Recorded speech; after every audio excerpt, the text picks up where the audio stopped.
মামনি তোমার নাম কি? বাবা তুমি আমার নাম ভুলে গেছো? আরে মা, আমি তো তোমার বাবা না। রাস্তা তুমি এরকম একা একা করতেছো কেন? তোমার আম্মু কই?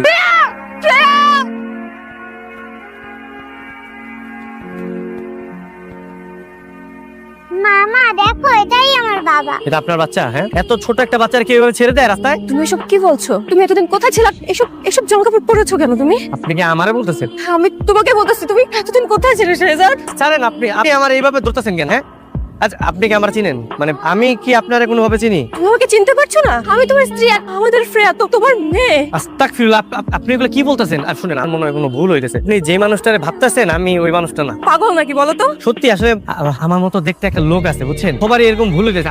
আমার মনে হয় আপনি ওই লোকটার স্ত্রী হইতে পারেন। অসম্ভব, এটা কখনো হতেই পারে না। সেম স্মেল, সেম চোখ, সেম ফেস। তোমার মতো এমন কেউ হতেই পারে না। তুমি আমার শেহজাদ, তুমি শুধু আরে আরে ছাড়েন। তুমি জানো তোমার মা তো এখন আমার সাথেই থাকে। চলো চলো না। আমার মা আপনার বাসায় মানে? আচ্ছা ঠিক আছে, চলেন চলেন, আমি আপনার বাসায় যেতেছি। মা কখনো তার সন্তানকে চিনতে ভুল করে না। চলেন চলেন।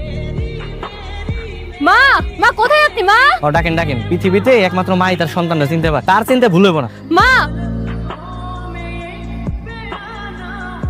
বাবা শেহজাদ, আপু তুই কইছিস না মার কথা একটু মনে পড়ে যে আপনি ওনার গোলায় ফেলাইছে, ওনার ভুল হইতেছে। আসলে আমি শেহজাদ না, আমার নাম হচ্ছে গিয়া গোলাম মাওলা। আমি মির্জা বাড়ির কাছে। দেখেন আপনাদের কোথাও একটা ভুল হইতেছে, আপনার গোলায় ফেলাইছে। আমরা ভুল বুঝছি? হ্যাঁ, হয়েছে দেখো, দেখো তোমার আর আমার ছবি। এখনো চিনতে পারছো না? বলো। হায় আল্লাহ, এই লোক তো দেখতে একদম পুরো আমার মতো। আমার শেহজাদে কি কিছু মনে পড়ছে না বাবা? শেহজাদ, তোমার কি কিচ্ছু মনে পড়ছে না? না, আচ্ছা, মনে পড়ে আমাদের প্রথম দেখার কথা? স্যার প্ল্যান কি? প্ল্যান হচ্ছে তোমার যে ড্রেসগুলো আনতে বলছে আনছো, নিয়ে আসো। জি স্যার।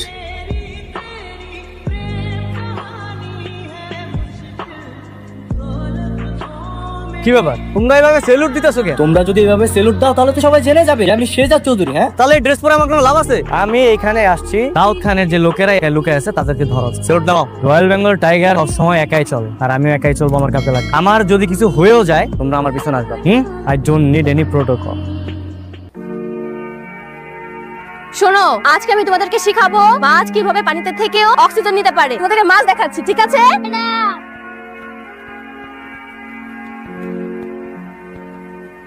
সরি সরি সরি, দেখিনি। সরি মানে কিসের সরি? হ্যাঁ, আপনি জানেন এর দাম কত? 400 টাকা। টাকা বের করুন। আরে দাঁড়াও, আসলে হয়েছে কি আমি না টাকা আনতে ভুলে গেছি। জানতাম তো, আমি ঠিকই জানতাম আপনার কাছে কোনো টাকা থাকবে না। দেখে তো মনে হচ্ছে আপনি ভ্যান চালক, সারাদিন ভ্যান চালিয়ে। আচ্ছা শুনেন, আপনি আপনার অ্যাড্রেসটা দেন, আমি কালকে আপনাকে টাকা পৌঁছে দিব। দিচ্ছি, এই যে নিন। টাকাটা কিন্তু কেসে দিয়ে যাবেন, মনে থাকবে তো? হ্যাঁ মনে থাকবে। এই যে শুনুন, হ্যাঁ বলুন। এটা কিন্তু আপনার সততার পরীক্ষা। কারো ক্ষতি করলে কিন্তু ক্ষতিপূরণ দিতে হয়। আমার টাকা কিন্তু মেরে দিবেন না, কালকে এদেশে এসে ঠিকই দিয়ে যাবেন, মনে থাকবে? হ্যাঁ মনে থাকবে। তাই নাকি? মেয়েটাকে তোর অনেক ভালো লেগেছে? হ্যাঁ মা, অনেক পছন্দ হয়েছে। ঠিক আছে, তোর যেহেতু ভালো লেগেছে তাহলে বিয়ের প্রস্তাব নিয়ে সরাসরি মেয়ের বাড়িতে যাই। মানে কি মা, তুমি ডিরেক্ট বিয়ের প্রস্তাব নিয়ে যাবে? শুভ কাজে দেরি করে লাভ কি? আচ্ছা শোনো মা, আমাদের ড্রাইভারের কাছে ওদের বাড়ির ঠিকানা আছে। আম্মা আমি বাজারে যাইতেছি। আসসালামু আলাইকুম। ওয়ালাইকুম সালাম। আপনারা ঠিক চিনলাম না, কার কাছে আসছেন? উনি কার মা? গ্রুপ অফ ইন্ডাস্ট্রির মালিক শেহজাদ চৌধুরীর মা, বিয়ের সম্বন্ধ দিয়ে। কি বলছেন এসব? আসলে হয়েছে কি ভাই, আমার ছেলে আপনার মেয়েকে খুব পছন্দ করেছে, তাই আমি দেরি না করে সোজা একদম বিয়ের প্রস্তাব নিয়ে আপনার বাসায়। এটা আপনার মেয়ে না? হ্যাঁ আমার মেয়ে। মার্শাল্লাহ, তুমি অনেক সুন্দর। আমার ছেলে পছন্দ আছে বলতে হয়। তোমার নাম কি মা? ফাতেমা। সরি, আমি বিয়ে করতে পারবো না। কোনো সমস্যা? না, তেমন সমস্যা নেই। তবে দেখুন আন্টি, বেয়াদবি মানবেন না। আমরা তো গরিব। আমি চাই না আমার বিয়ে কখনো ধনী পরিবারে হোক। আমি সবসময় চেয়ে আসছি আমরা যেমন তেমন সাধারণ একটা ফ্যামিলিতে আমার বিয়ে। তো আমি ধনী ফ্যামিলিতে বিয়ে করবো না। তুমি ভুল বুঝছো, আমার ছেলেটা অনেক ভালো। আমি কথা দিচ্ছি তোমাকে সে অনেক ভালো রাখবে। দেখুন আন্টি, জীবনটা যেহেতু আমার, ডিসিশনটা আমার হাতে ছেড়ে দিন না। ঠিক আছে, আসছি। কি বলছো মা? ও বস্তির একটা মেয়ে হয়ে এরকম বড় লোক ছেলেকে বাদ রেখে মানে সাধারণ একটা গরিব ছেলেকে বিয়ে করতে? ঠিক আছে, তাহলে আমি সাধারণ গরিব ছেলে হয়ে ওকে বিয়ে। মানে কি? মা, এরকম বউ তুমি কই পাবা যার মধ্যে বিন্দু পরিমাণ লোভ নাই? মানে ও জানে যে আমার কোটি কোটি টাকার সম্পত্তি, তারপর আমাকে রিজেক্ট করেছে। মানে লাখে এক পিস। মা, আমি এই মেয়েকে হাতছাড়া করবো না।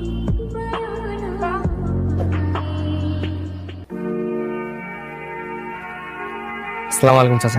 ওয়ালাইকুম সালাম। তোমরা কারা? চাচা আমি খুব গরিব একজন মানুষ, বুঝতে পারছেন? আমি বিয়ের প্রস্তাব নিয়ে আসছি, আমি আপনার মেয়ের বিয়ে করতে চাই। বিয়ের প্রস্তাব নিয়ে আসছো? তো বাবা তুমি কি কাজকর্ম করো?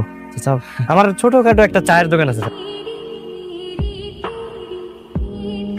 এই কি আপনি এখানে? হ্যাঁ আপা, আমি আমি এই যে আপনার জারের 400 টাকা নিয়ে এসেছি। আরে বাহ, আমি তো প্রথমে ভেবেছিলাম আমার টাকা মেরে দিবেন, সৎ একজন মানুষ। তবে আপনারা এইভাবে আমাদের বাড়িতে কেন? আসলে আমি বিয়ের প্রস্তাব নিয়ে আসছিলাম, মানে আপনাকে প্রথম যেদিন দেখছি সেদিন আমার খুব ভালো লেগেছে, আমি আপনাকে বিয়ে করতে চাই। বাবা, বুঝতে পারলাম না আশেপাশে কে এত আমার বিয়ের প্রস্তাব আসছে কেন? আমি তো বুঝতে পারতেছি না। কি আপনারা? আপনাদের খুব চেনা চেনা মনে হচ্ছে, আমি কোথায় যেন দেখেছি। কে আপনারা? না না, আজ দেখছেন মনে হয়, আসলে ওনারাও যে আমার দোকানের পাশের দোকানের কর্মচারী, হয়তো তখন দেখছেন। মারে তুই না ওই যে বড় লোকের ছেলের বিয়ের প্রস্তাব ফিরিয়ে দিলি, গরিব ছেলে বিয়ে করবি দেখে। এখন তো গরিব ছেলে আসছে, কি করবি এখন? বাবা, আমি বুঝতে পারছি না আমি কি করব। কেন বুঝতেছেন? I am really perfect for you. না মানে আমি আপনার জন্য তো ঠিক আছি, তাই না?